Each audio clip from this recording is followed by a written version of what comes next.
Olá, irmãos da Igreja Batista Moriá e amigos. Estou aqui para convidar a todos a participarem do nosso culto, mesmo que de forma virtual, que possamos estar participando com alegria, que possamos estar em comunhão com Deus.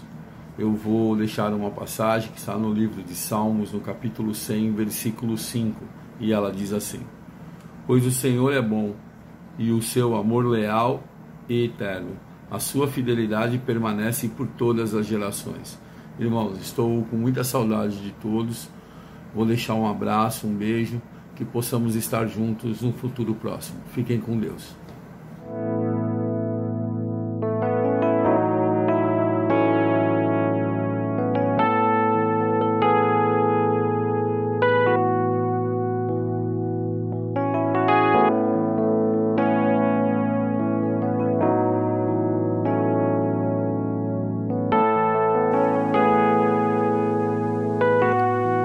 Foi o teu imenso amor que me conquistou, e eu não pude resistir. Tão grande compaixão, Senhor.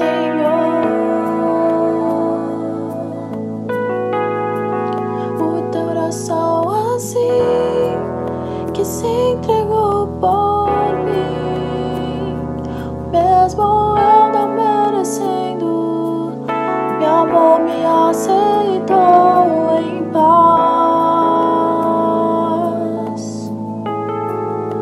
Tu és para mim mais do que paixão. És o dono da minha vida, Senhor do meu viver, meu Deus.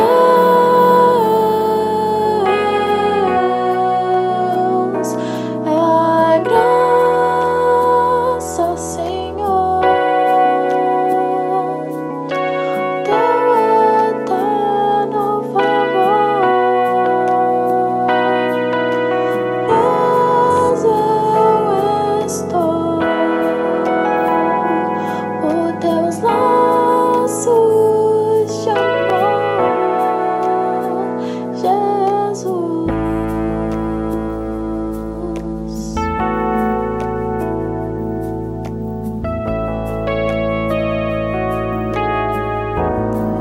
Foi o teu imenso amor que me conquistou, e eu não pude resistir.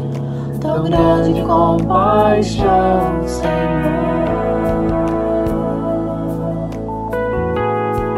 Um coração assim se entregou por mim, mesmo eu não merecendo. Meu amor me aceitou em paz. Tu és para mim mais do que paixão. És o dono da minha vida, Senhor do meu viver, meu Deus.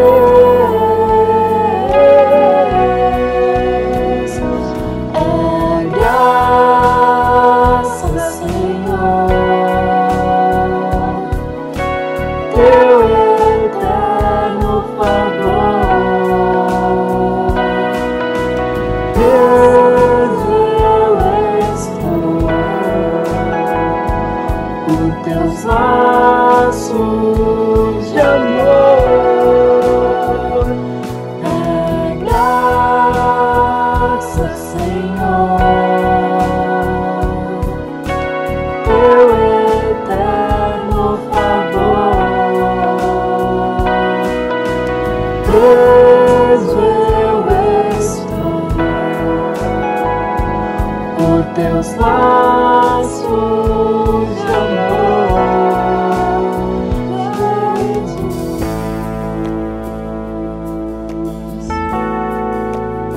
Jesus.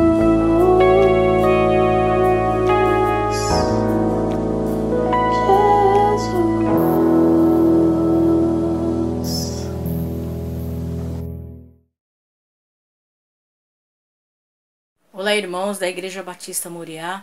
Vou ler um Provérbios que se encontra no capítulo 17, versículo 17, que diz assim: em todo tempo amo o amigo, e na angústia nasce um irmão. Vamos orar? Obrigado, Senhor, meu Deus e meu Pai, pelas misericórdias na minha vida. Quero te pedir, Senhor, que venha abençoar a cada irmão da Igreja Batista Moriá. Tu sabes as dificuldades, tu sabes os problemas de cada um, mas, Senhor, estenda a sua mão e as suas misericórdias alcance a todos. Eu te agradeço e em nome de Jesus. Amém, Senhor.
Quando enfim tiveres que tomar decisão,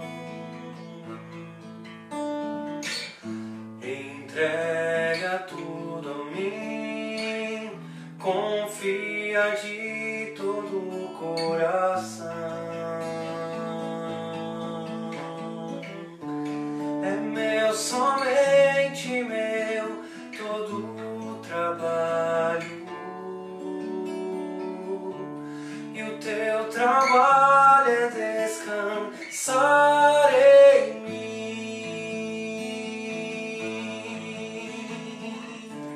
É meu, somente meu, todo o trabalho, e o teu trabalho é descansar em mim.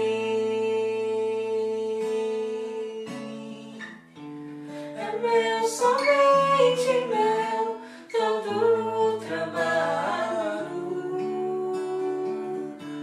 e o teu trabalho é descansar em mim.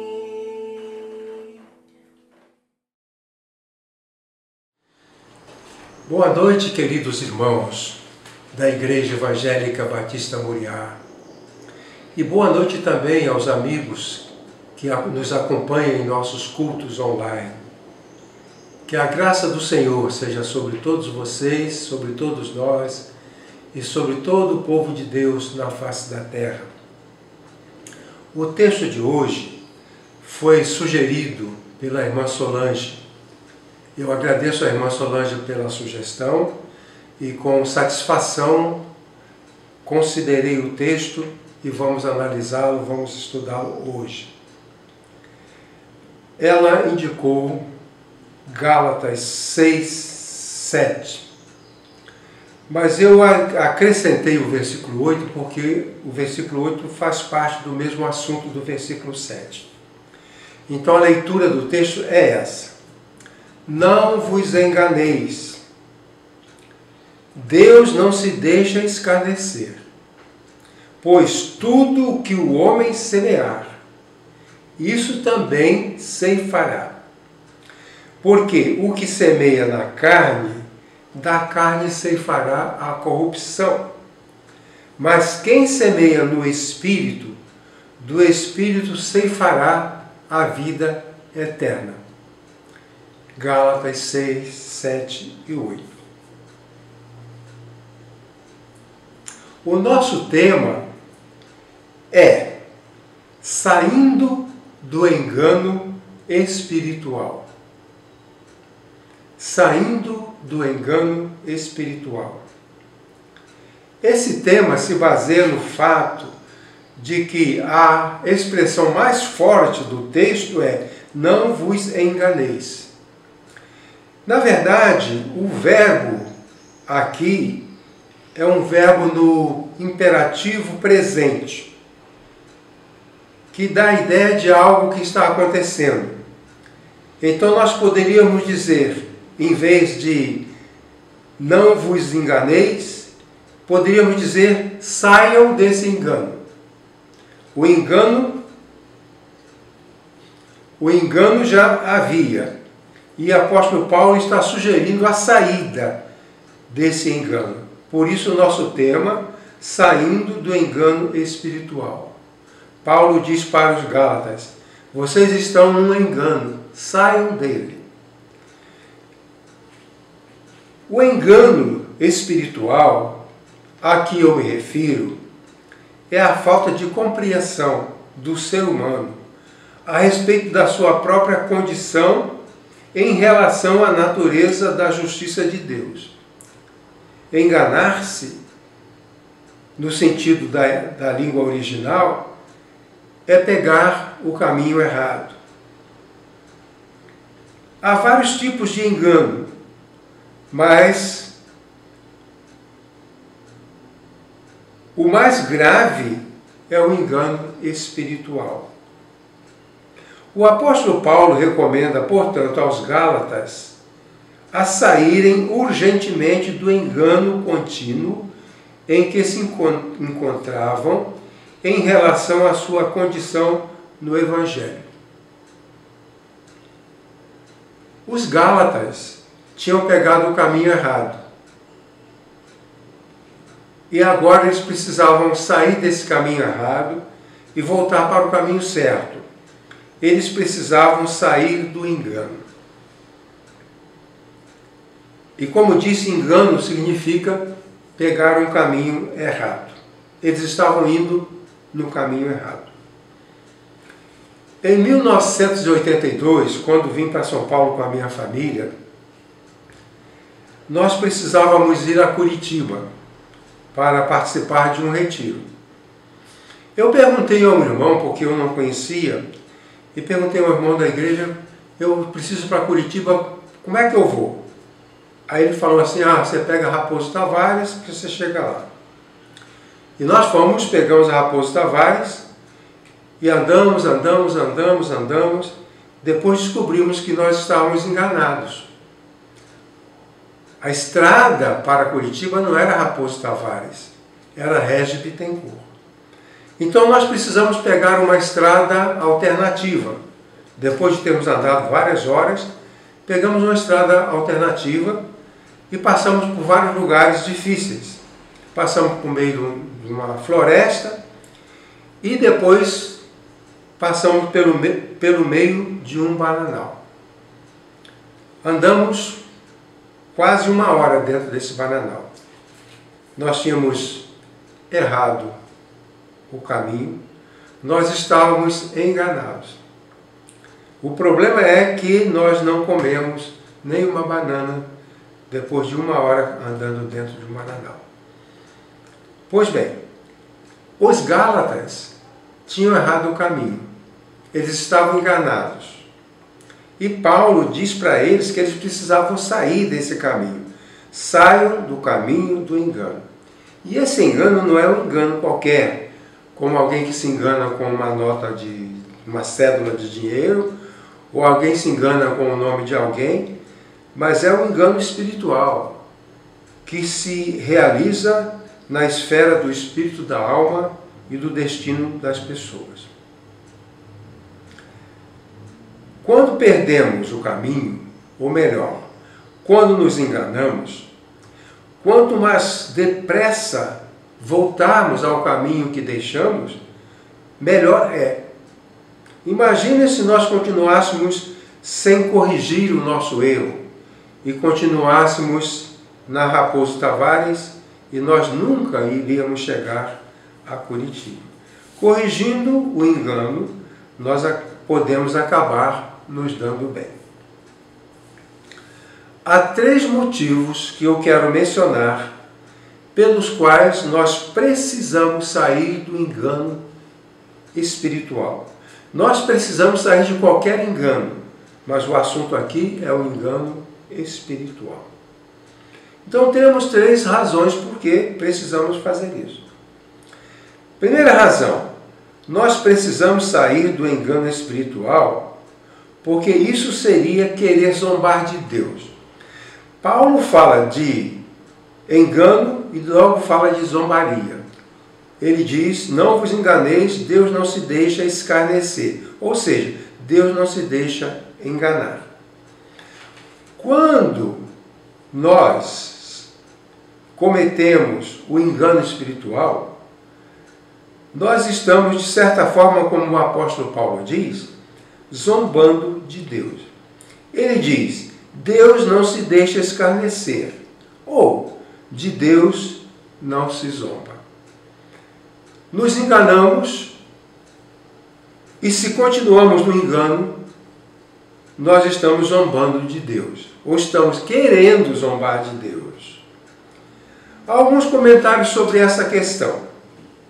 Primeiro, zombar de Deus na língua grega significa torcer o nariz ou empinar o nariz para alguém. É uma ação voluntária. A pessoa deseja zombar de outra e faz gestos de zombaria. E era considerado como torcer o nariz ou empinar o nariz. E acima de tudo é uma ação voluntária. Quando nós zombamos de alguém ou de algo, nós fazemos aquilo voluntariamente. Nós não fazemos aquilo inconscientemente. Nós zombamos e sabemos o que estamos fazendo. Por isso a nossa responsabilidade é muito grande. Em segundo, zombar de Deus é não considerar a posição do Senhor sobre nós como soberano. Deus é o nosso soberano, Ele está acima de nós. Quando alguém zomba de outra pessoa, geralmente zomba porque considera aquela pessoa inferior. Considerando aquela pessoa inferior, ela zomba. Aquele ateu ou aquela pessoa que zomba de Deus, ela está achando que ela é maior e é melhor do que Deus. E isso, é claro, é algo tremendamente inadequado. Zombamos de quem achamos inferior a nós. Nós não devemos ficar no engano, porque no engano zombamos de Deus. Em terceiro, zombar de Deus é perda de tempo. As zombarias do ser humano não atingem a Deus, trazem dano ao zombador. Quero contar 2 historiezinhas para ilustrar isso. Uma menina de 12 anos precisa ir a uma festa. Ela não tem roupa para ir à festa, mas a mãe dela quer ajudar. E a mãe dela arranja um tecido simples, de má qualidade, e se esforça por fazer um vestido novo para sua filha ir à festa. E ela faz um vestido novo para sua filha ir à festa. O tecido não é muito de boa qualidade. E o trabalho também não fica de boa qualidade, porque essa mãe não é costureira profissional. Essa menina vai para a festa com esse vestido. E lá as coleguinhas zombam dela. E dizem, puxa, você veio para a festa com esse vestido, isso é ridículo, esse tecido é vagabundo, você está horrível. E essa menina, ofendida, zombada, começa a chorar, sai correndo e vai para casa. Quando zombamos de Deus, Deus não se deixa afetar. Uma senhora contou que ela e o seu filho foram a uma igreja evangélica. Essa é a segunda história. E o menino gostou da igreja e ganhou uma Bíblia. Menino de 5 anos. E voltou para casa com a Bíblia. O pai é um homem grosseiro, porque uma coisa é não acreditar e outra coisa é ser grosseiro e mal educado. E sendo ele não acreditando em Deus e sendo grosseiro e mal educado, Porque, como disse, são coisas diferentes. Não acreditar é uma coisa, ser grosseiro, bruto, mal educado é outra coisa. E ele criticou o menino, pegou a Bíblia e rasgou a Bíblia, jogou algumas páginas no vaso sanitário e jogou o restante no lixo. A pergunta que se faz é a seguinte: este homem zombou de Deus.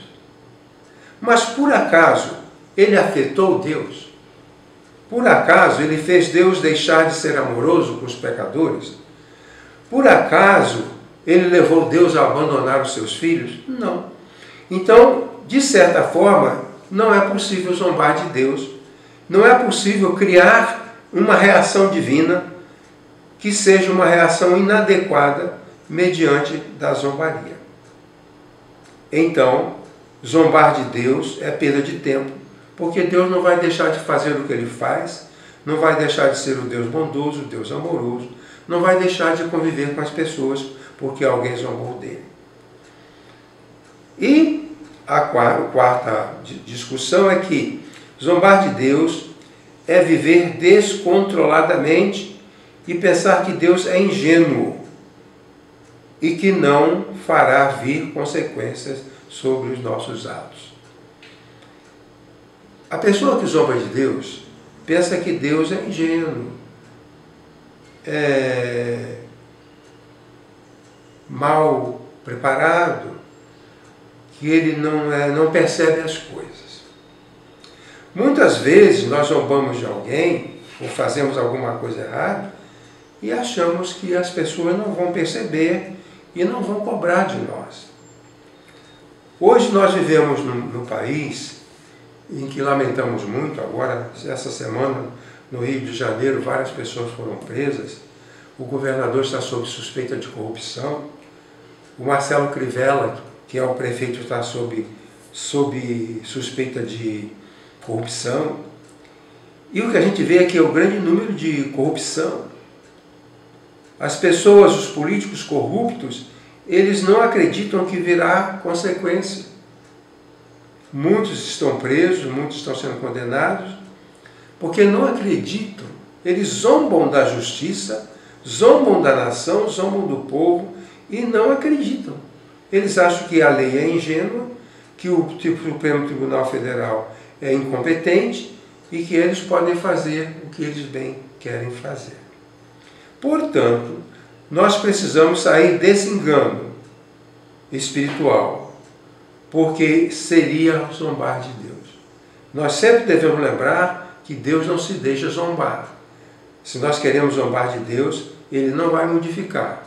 O seu amor permanece, a sua justiça permanece. O outro motivo, porque precisamos sair do engano espiritual, é porque esse ficar no engano espiritual seria desconsiderar a realidade da retribuição dos atos. Paulo diz: tudo que o homem semear, isso também se fará. Porque quem semeia na sua carne, da carne ceifará a corrupção. O apóstolo Paulo diz aqui que se nós permanecemos no engano espiritual, nós estaremos cometendo um erro e nós seremos penalizados. Aqui nós encontramos o princípio da agricultura.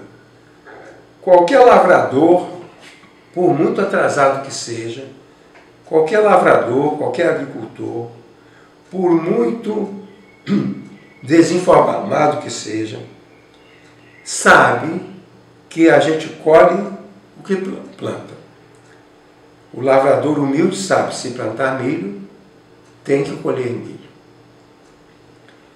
Se plantar mandioca, tem que colher mandioca.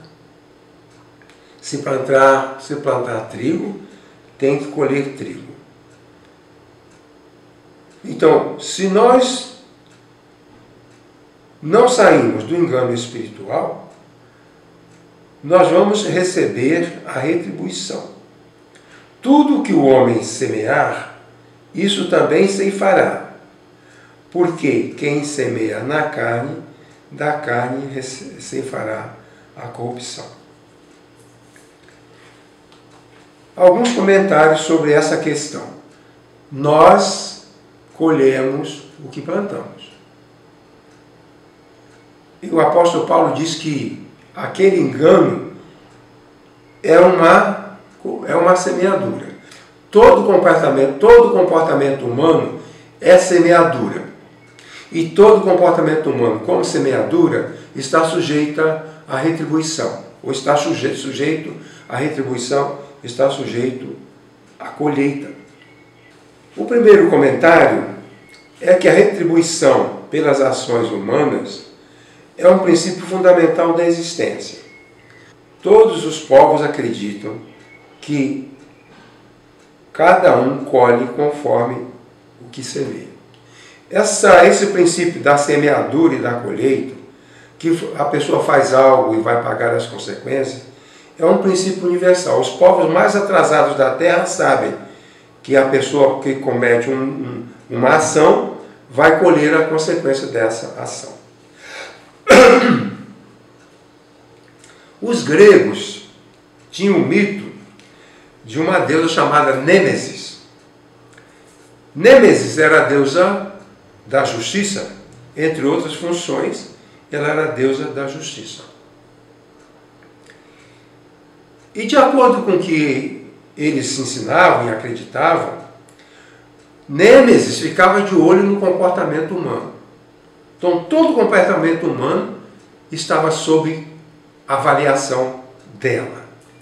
De acordo com o que eles ensinavam, Nêmesis vigiava as condutas humanas, os comportamentos humanos.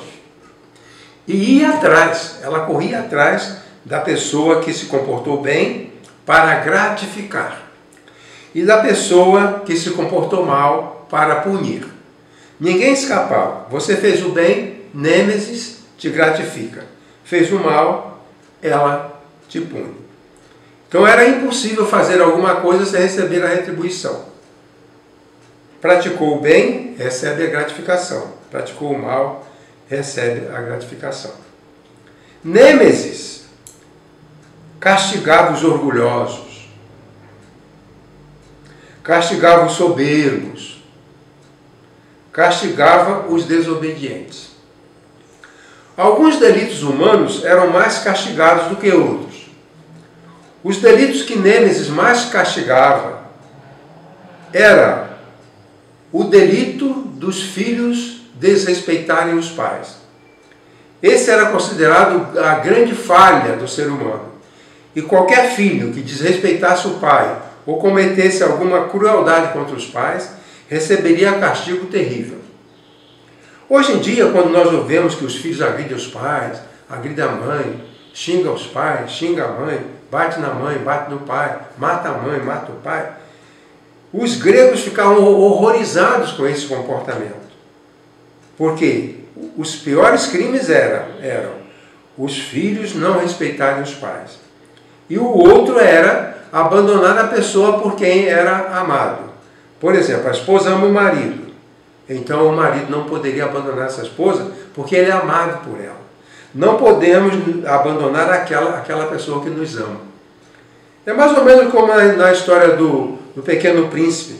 Você é responsável por aquilo que cativa. Se uma pessoa ama você, você não pode abandonar essa pessoa. Era assim que funcionava. Se alguém abandonava uma pessoa por quem era amado, Nêmesis ia atrás e punia terrivelmente. Então, fazendo bem, havia recompensa. Havendo mal, havia punição. E o segundo comentário sobre esse assunto é que semear na carne é agir sob domínio dos instintos biológicos. Os instintos biológicos são produzidos no cérebro e se expressam no corpo, e cuja consequência é a corrupção. Corrupção é deterioração e morte. É bom lembrar, todo comportamento é uma semeadura, e toda semeadura traz uma colheita. Todo ser humano é um semeador, porque quando ele se comporta de uma ou de outra maneira, ele está semeando. E o apóstolo Paulo diz que aquele que semeia dominado pelo poder biológico, ele colhe, o resultado da sua semeadura é a corrupção. Vamos dar um exemplo naquelas pessoas que insistem no uso de bebida alcoólica, ou no uso de drogas ou qualquer outro vício. No caso do alcoólico, o usuário crônico, que usa bebida alcoólica como uma ação da carne, não é uma coisa do espírito. Ser bêbado não é uma ação do espírito, é uma ação da carne. E essa pessoa que usa excesso de bebida alcoólica, ela tem dano no estômago, ela tem dano no pâncreas, ela tem dano no fígado, no coração. O Mussum, o famoso Mussum dos Trapalhões, ele morreu de uma doença cardíaca causada pelo álcool, a cardiopatia alcoólica. O cérebro, levando à demência e à loucura, a perda da dignidade e a perda da família, são as consequências do semear na carne. Aquele que semeia na carne colhe a corrupção. Corrupção é uma coisa que estraga, uma coisa que apodrece. E semear na carne, agir sobre os impulsos biológicos, que traz uma colheita de corrupção. E ainda um terceiro comentário, dizendo que a busca desenfreada pelo prazer nos dias de hoje é reflexo do hedonismo. Bom, as pessoas buscam os prazeres. Os prazeres são percebidos no corpo, na mente e no corpo. E há uma tendência à busca desenfreada pelo prazer nos dias de hoje. Eu estou dizendo que isso é reflexo do hedonismo. Hedonismo é a doutrina moral a qual considera o prazer como a finalidade última da vida. Essa filosofia lá na Grécia dizia que o que importa é o prazer. Nada mais importa. O prazer é a coisa mais importante. Essa filosofia levou ao princípio econômico que propõe conseguir-se o máximo com o mínimo de esforço. Conseguir-se o máximo com o mínimo de esforço. Então nós vivemos numa época em que há a busca do prazer. Por isso é que há tantas coisas para diversão, tantas coisas para lazer, porque essas coisas dão prazer no corpo. Sobre o hedonismo, eu quero fazer 4 comentários. Primeiro, a busca descontrolada pelo prazer, ou seja, o hedonismo, leva à morte. Falei algum tempo atrás de um moço de quem eu cuidava que resolveu beber 2 litros de uísque. Quando a pessoa bebe, se ela toma um trago, ela tem um prazer. Se ela toma 2 tragos, esse prazer aumenta. Se ela toma 3, aumenta mais. E assim ela vai tomando indefinidamente. E esse moço, depois de tomar 2 litros de uísque, entrou em coma e morreu. Então, a busca descontraída pelo prazer produz a morte, ou seja, a corrupção. Quando eu era adolescente, eu li a história de um brasileiro ilustre chamado Antônio da Silva Jardim.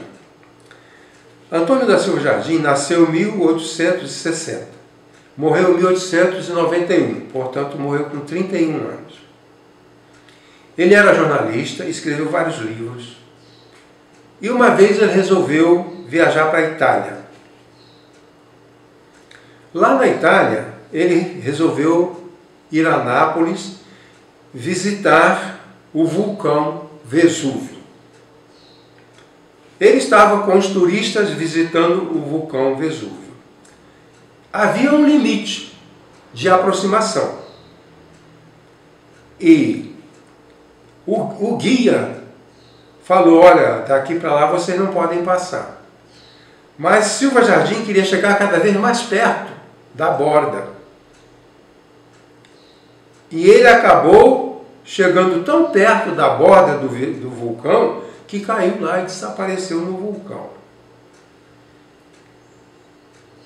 Ele poderia ficar com menos prazer, mas ele queria o máximo, ele queria ver tudo, e ele acabou caindo.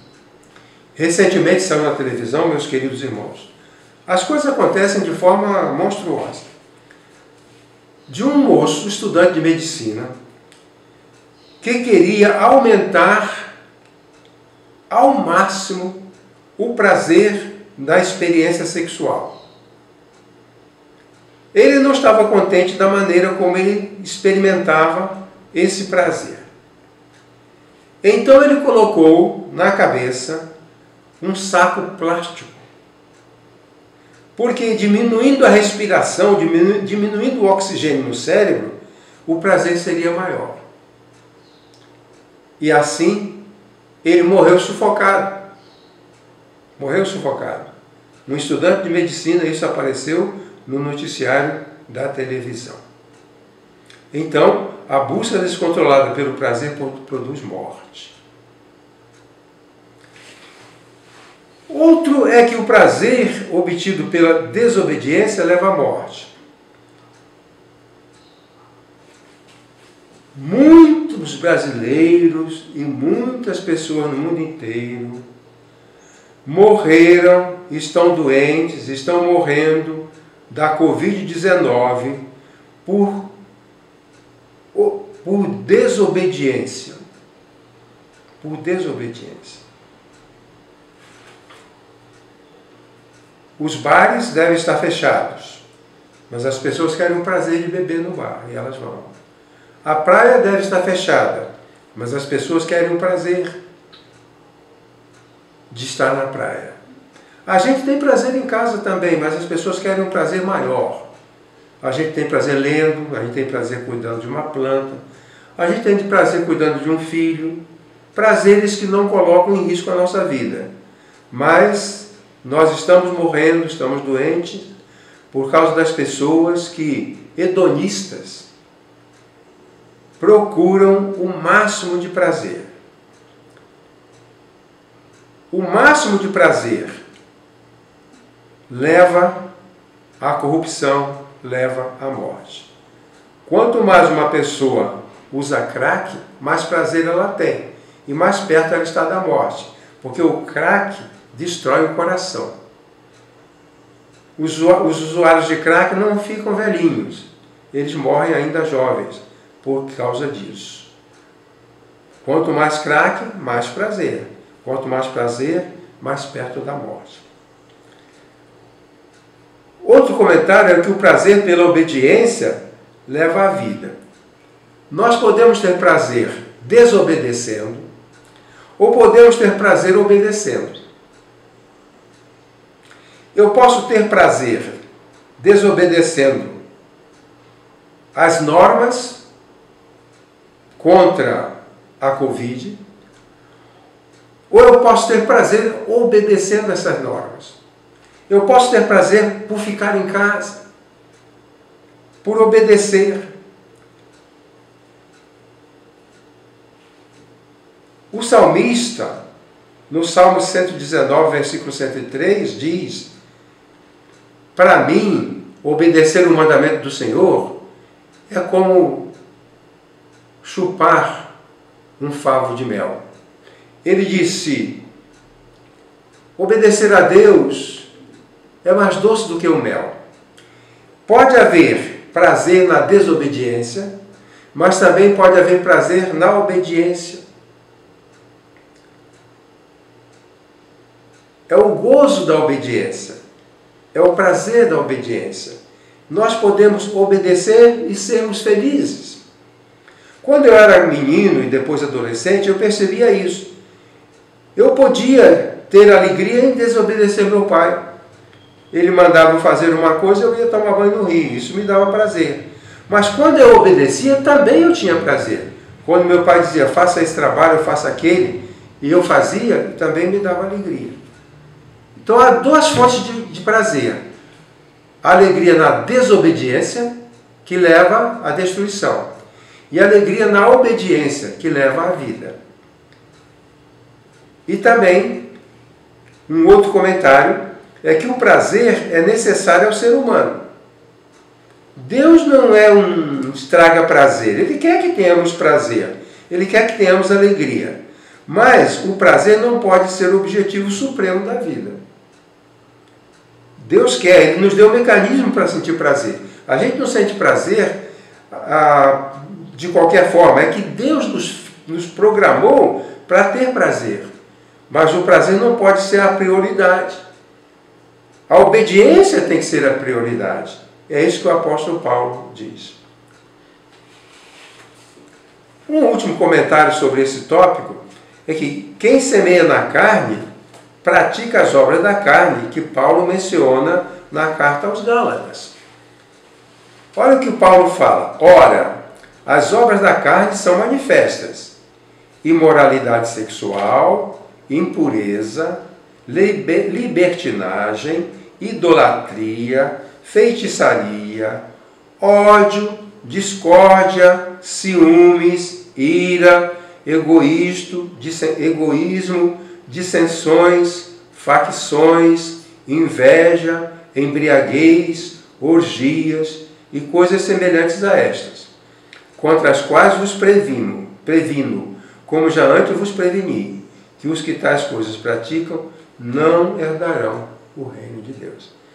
Então esse é o semear na carne. O semear na carne leva à corrupção, leva à destruição. E aquele que semeia na carne pratica as obras da carne.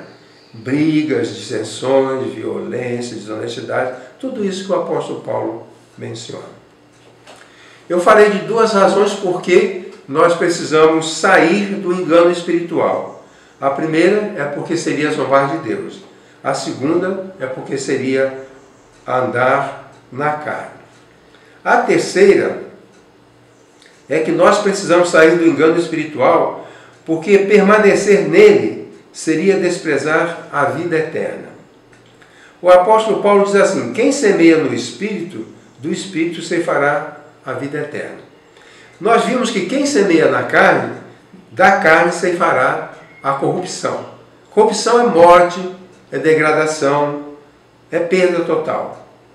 Então aquele que se comporta mediante os instintos biológicos é aquele que semeia na carne.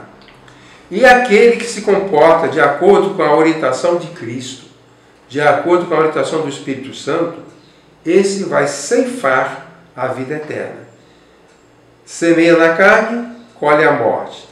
Semeia no Espírito, colhe a vida eterna.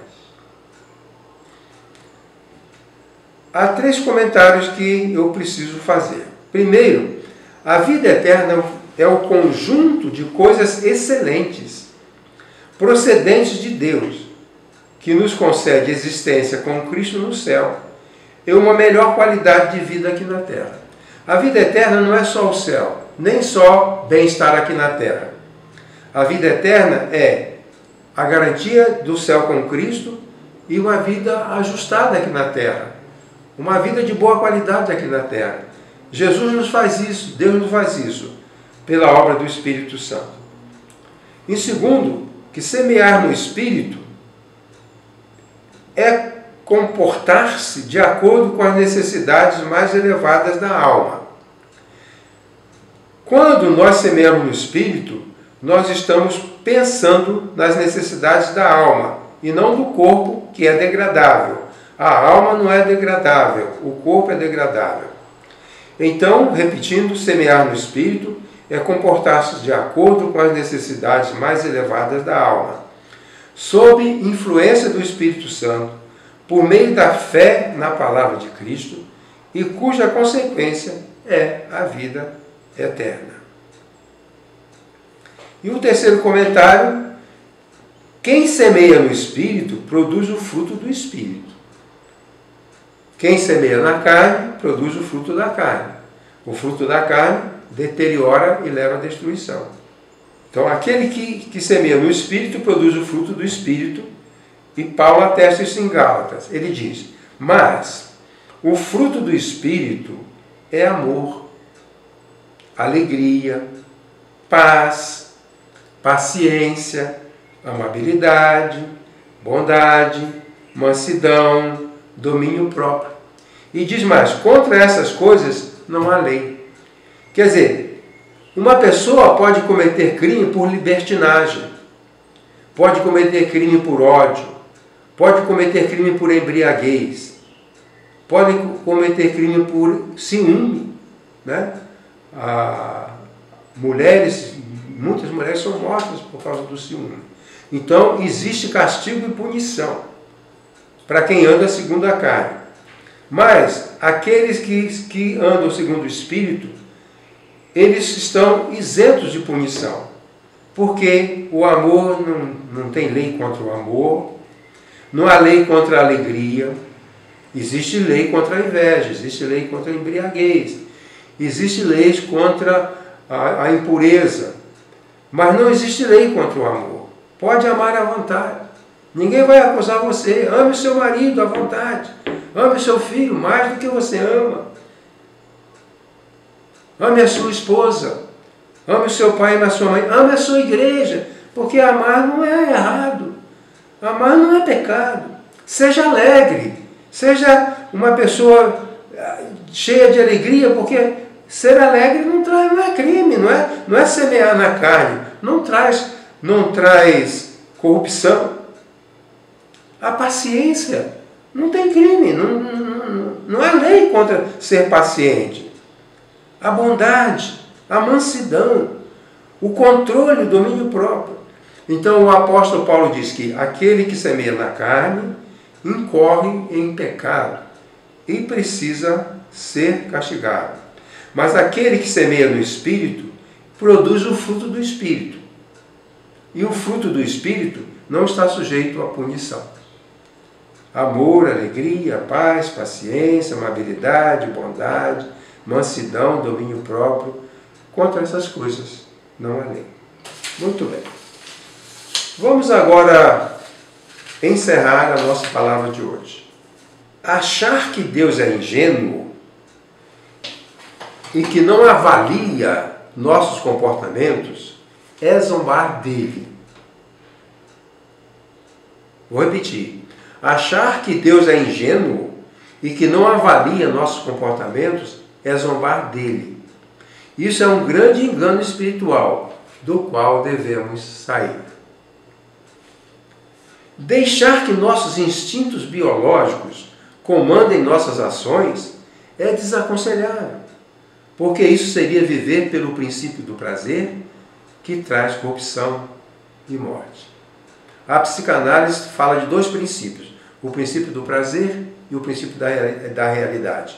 O princípio do prazer é de acordo com os instintos mais baixos, e o princípio da realidade é aquele que reflete, é aquele que pensa o que realmente pode ser feito e o que não pode ser feito. Continuando, precisamos cultivar a vida no Espírito, mediante a oração e o estudo da palavra. Porque assim o Espírito Santo, por meio da obra de Jesus, opera em nós a vida eterna. A oração deve ser essa: Senhor Deus, livra-nos do engano espiritual, que nos afasta dos teus propósitos de justiça e santidade para as nossas vidas. Amém.